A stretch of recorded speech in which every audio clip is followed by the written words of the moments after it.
Hola, bienvenidos a una nueva emisión de Noticias del Mundo Ahora por France 24. Yo soy Andrés Mesa Muñoz y a continuación los titulares. Nuevos ataques de Israel en la Franja de Gaza. Las autoridades del enclave palestino reportaron al menos 22 muertos tras la ofensiva que el ejército israelí justificó alegando que el grupo islamista Hamás disparó contra sus soldados violando el frágil alto el fuego. El presidente de Ucrania continúa en Turquía la búsqueda de apoyo para resistir a la guerra de Rusia. Volodymyr Zelensky se reunió con el mandatario turco Recep Tayyip Erdogan mientras fuentes ucranianas dijeron que Estados Unidos estaba discutiendo posibles condiciones de paz con Moscú. Tenemos reporte. Polonia ordenó el cierre de el último consulado de Rusia que funcionaba en su territorio. La medida se da como represalia al ataque a una línea ferroviaria esta semana y por el que el gobierno polaco culpa a Moscú, que lamentó la medida y la calificó de rusofobia.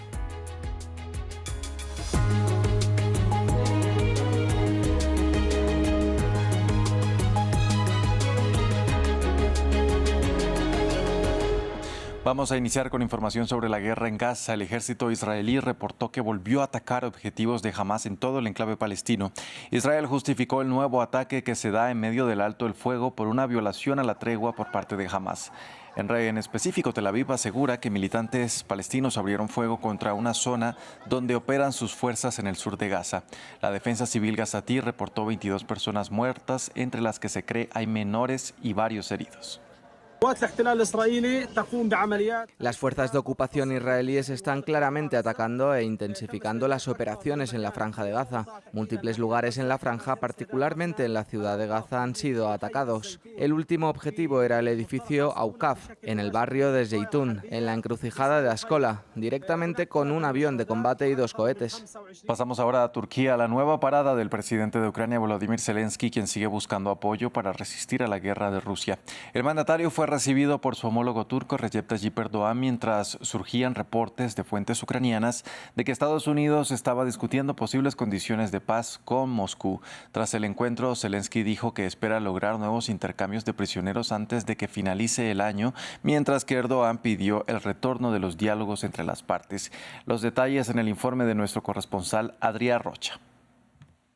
A pesar de que ninguno de los dos líderes ha dado detalles concretos del futuro de las reuniones en Estambul entre Rusia y Ucrania, tanto el presidente turco Recep Tayyip Erdogan como su homólogo ucraniano Volodymyr Zelensky se han referido hoy miércoles a una más que posible reactivación y recomienzo de las charlas entre Moscú y Kiev en Estambul. Recordemos que este proceso de negociaciones en Estambul empezó el pasado mes de mayo de este año con 3 rondas de negociaciones en mayo, julio y junio de este mismo año que sirvieron para llegar a varios acuerdos de intercambio de miles de prisioneros entre los dos países. Sin embargo, esas rondas de negociaciones también sirvieron para dar cuenta de la enorme distancia que existe aún entre las posiciones de Kiev y Moscú para llegar a un final de acuerdo de alto el fuego en Ucrania 10 años después del inicio de la guerra y 3 años después de la invasión a gran escala de Rusia, sobre todo en contra del este ucraniano. El presidente turco Recep Tayyip Erdogan se ha referido, de hecho, a estas negociaciones. Ha dicho que espera que Estambul continúe siendo el epicentro de estas reuniones y ha de hecho destacado el papel de Turquía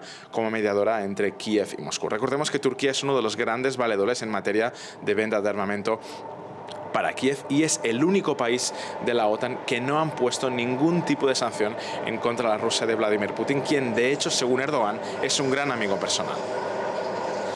En Ucrania siguen los problemas dentro del gobierno de Volodymyr Zelensky. El Parlamento votó a favor de destituir a los ministros de Justicia y Energía, quienes previamente habían renunciado a raíz de su posible vinculación con una trama de corrupción en el sector energético, un escándalo que ha provocado la mayor crisis política de la actual administración ucraniana.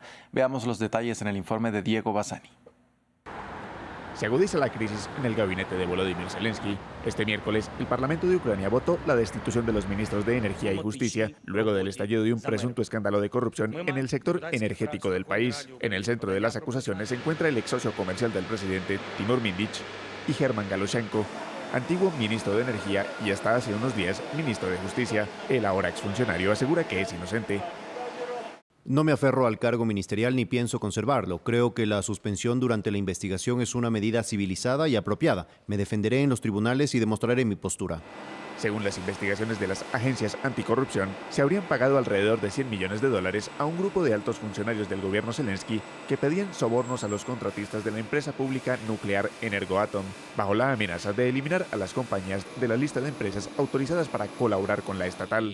Ante la mayor crisis política en su gobierno, el presidente Zelensky es presionado para tomar cartas en el asunto. Según el diario Kiev Independent, el mandatario estaría pensando en destituir a su mano derecha, Andriy Yermak, encargado de gestionar toda la agenda del jefe de Estado y, según el medio de comunicación, responsable de idear la propuesta de poner a las principales agencias anticorrupción del país bajo el control del gobierno, proyecto que tuvo que ser retirado por el Ejecutivo gracias a masivas protestas ciudadanas en su contra.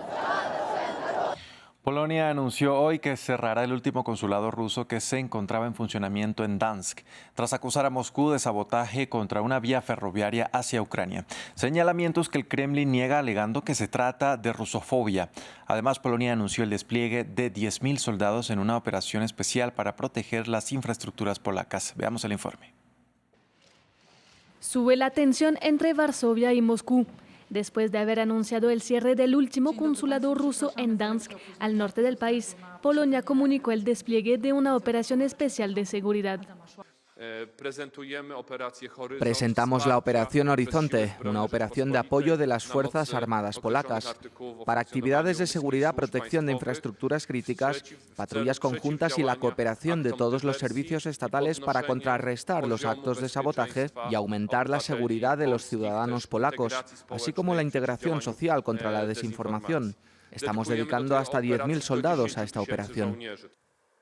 Para las autoridades polacas, no hay duda de que Moscú envió a 2 ciudadanos ucranianos que, según ellos, llevan mucho tiempo colaborando con sus servicios para dañar la línea ferroviaria que une Varsovia con Lublin. En los últimos años, esta vía se ha convertido en una importante ruta de transporte de pasajeros, armas y mercancías hacia Ucrania.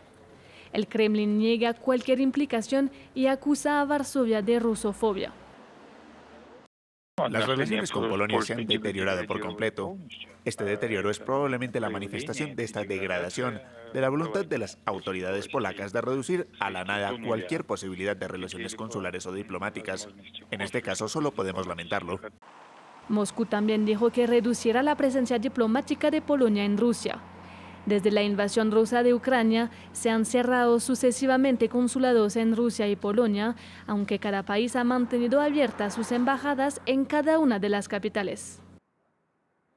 En noticias de España, la justicia concedió la libertad condicional de manera provisional a Santos Cerdán, exsecretario de Organización del Partido Socialista Español, quien fue el número 3 del PSOE. Había estado durante más de 4 meses en la cárcel por presunta corrupción y ahora un juez del Tribunal Supremo decretó que no existe riesgo de que vaya a destruir pruebas. Santos Cerdán ya salió de prisión. Los detalles desde Madrid con nuestra corresponsal Marina Colorado. 4 meses y 20 días después de entrar en prisión provisional, Santos Cerdán vuelve a ser libre, aunque sin pasaporte ni opción de salir de España y con la obligación de aparecer cada 2 semanas frente al juzgado. El exsecretario de Organización del Partido Socialista y ex número 3 de Pedro Sánchez, recordemos, está imputado por cohecho, pertenencia a organización criminal y tráfico de influencias en el llamado caso Coldo por supuestas adjudicaciones irregulares de contratos públicos a cambio de comisiones ilegales. El juez del Tribunal Supremo que lleva el caso ha anunciado la libertad condicional esta mañana al afirmar que se ha mitigado el riesgo de que Cerdán oculte, altere o destruya pruebas, que era la razón principal para encarcelarle el pasado 30 de junio. Sin embargo, ha reiterado que la investigación durante estos meses en los que el exintegrante socialista ha estado recluido ha confirmado y reforzado los indicios de criminalidad y que además se han abierto nuevas líneas de investigación. Esta decisión llega un día después de que la Policía Judicial Española haya publicado un nuevo informe con datos que revelan algunos detalles de esos contratos ilegales a cambio de dinero en los que el imputado habría tenido un papel destacado. Desde el Gobierno aseguran estar tranquilos con la libertad de Santos Cerdán y no temen lo que tenga que decir, pero por su parte los socios de investidura reiteran que el apoyo está condicionado a que no haya nuevos miembros del Partido Socialista involucrados en estos casos de supuesta corrupción y que de lo contrario exigirán la convocatoria de elecciones anticipadas. La disputa diplomática entre China y Japón se recrudeció una vez más este miércoles cuando los medios japoneses informaron que Beijing había comunicado al gobierno japonés que prohibiría todas las importaciones de productos pesqueros japoneses. Esto se produce después de que China desaconsejara a sus ciudadanos viajar a territorio nipón alegando motivos de seguridad que Tokio considera totalmente infundados. Un sector exportador de gran importancia para Japón, en dificultades. Según se informó, el gobierno chino comunicó a Tokio que prohibirá todas las importaciones de productos pesqueros japoneses. Oficialmente, Beijing habla de seguridad alimentaria, aunque deja claro el verdadero origen de su descontento. Las declaraciones retrógradas e infundadas de la primera ministra Sanae Takaichi sobre Taiwán han causado una fuerte indignación pública en China. En la actualidad, aunque se exportaran productos pesqueros japoneses a China, no habría mercado para ellos.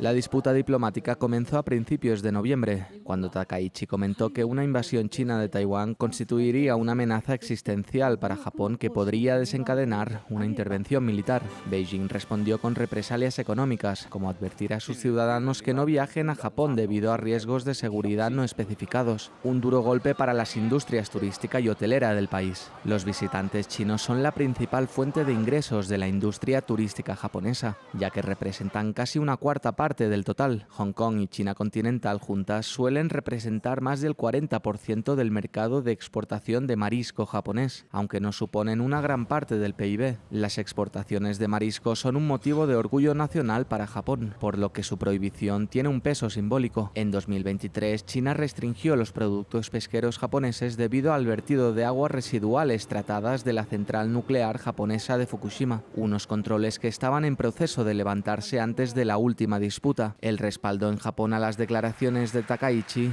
suponen que es poco probable que las tensiones se calmen en un futuro próximo. En Kosovo fracasó un segundo intento para formar gobierno. El candidato del primer ministro Albin Kurti quedó a 4 votos de lograr la mayoría necesaria. Ante esta situación, la presidencia deberá disolver el parlamento y volver a llamar a elecciones, las cuales ya se celebraron en febrero de este año. Ramiro Cueva Alberena nos cuenta más. Sigue el estancamiento político en Kosovo. Un segundo intento por formar gobierno volvió a fallar en el Parlamento, lo cual obliga a la presidenta a disolver el hemiciclo y llamar a elecciones anticipadas. Estimados colegas y diputados, les informo que con 56 votos a favor, 53 en contra y 4 abstenciones, la Asamblea no eligió al gobierno de la República de Kosovo. Por 4 votos, Glot Konfuska no fue designado para comandar un nuevo ejecutivo por el Partido de Autodeterminación del primer ministro Albin Kurti. Este es un nuevo revés para el partido gobernante que se impuso en los comicios de febrero, pero no alcanzó la mayoría absoluta para gobernar sin coaliciones. Los espacios opositores prefieren ir de nuevo a las urnas que dirigir Kosovo en conjunto. Con esta animosidad en nuestro espectro político es difícil alcanzar un consenso para la elección del presidente. Sin un nuevo gobierno, nuestro país solo tiene una certeza: la profundización de la crisis actual. Sabemos perfectamente que esta sesión no tiene como objetivo elegir a un primer ministro, sino culpar a la antigua oposición. Estimados ciudadanos, hoy el movimiento de autodeterminación sigue intentando prolongar la crisis. Esta es la primera vez que Kosovo no logra formar gobierno desde que declaró su independencia en 2008. La situación provocó problemas en el funcionamiento del país, el congelamiento de fondos de la Unión Europea y del Banco Mundial e inconvenientes para adherirse al bloque europeo. En Madagascar, el jefe de la cúpula militar que gobierna el país anunció el hallazgo de una gran roca esmeralda en el Palacio Presidencial. Miren ustedes. El alto oficial dijo que no hay indicios de cómo esta enorme masa verde llegó allí, pero añadió que está listo para gestionar este tesoro con total transparencia. De hecho, sugirió que podría venderse para reabastecer las arcas del Estado. El hallazgo da muestra de la riqueza en recursos naturales de este país, que al mismo tiempo es uno de los más pobres del mundo y cuyo sector minero se ha enfrentado durante mucho tiempo a problemas de gobernanza. Hasta aquí este informativo. Gracias por acompañarnos.